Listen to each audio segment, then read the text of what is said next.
حکم دیا ہے، جن کو اس نے اپنے رسولوں کی زبان پر نازل فرمایا۔ اس لیے اللہ تعالیٰ نے اپنے آپ کو مشرکین کے شرک سے پاک قرار دیا۔ اس کے سوا کسی اور کی عبادت، کسی اور سے محبت اور کسی اور کے سامنے عاجزی اختیار کرنا حق نہیں ہے۔ جب اللہ تعالیٰ جہانوں کی تخلیق میں یکتا ہے تو عبادت میں بھی یکتا ہے۔ خلق الانسان من نطفۃ، اس نے انسان کو نطفے سے پیدا کیا۔ فاذا ہوا خصیم مبین، پھر وہ اچانک سری جھگڑالو ہے۔ اللہ تعالیٰ نے زمین اور آسمان کی تخلیق کا ذکر فرمایا تو اس کے بعد سب سے افضل مخلوق سے ابتدا کی اور فرمایا کہ انسان کو اللہ تعالیٰ نے حقیر نطفے سے پیدا کیا، اس کی نشو و نما کی، حتیٰ کہ اسے ایک مکمل انسان بنا دیا اور پھر اس میں اپنی روح پھونکی۔ جب اللہ تعالیٰ نے انسانوں پر اپنی نعمتوں کو مکمل کر دیا تو انسان خود پسند بن گیا، اپنے رب کی مخالفت کر کے اس کا انکار کرنے لگا، اس کی آیات اور اس کے رسولوں کو جھٹلانے لگا۔ اس نے اپنی تخلیق کے ابتدائی مراحل کو ہی بھلا دیا، جیسا کہ اللہ نے فرمایا سورہ یاسین آیت 77 سے 79 میں،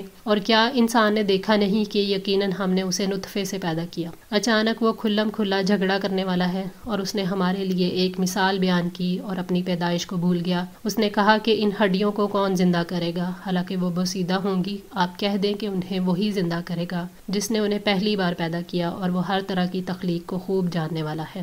انسان جب عقل مند اور صاحب رائے بن جاتا ہے تو اللہ تعالیٰ کا شکر ادا کرنے کی بجائے جھگڑا کرنے والا بن جاتا ہے۔ اللہ تعالیٰ کی طرف سے جب اپنی مرضی کو چھوڑ کر اللہ کی مرضی کے مطابق زندگی گزارنے کی دعوت دی جاتی ہے تو وہ جھگڑے کرتا ہے۔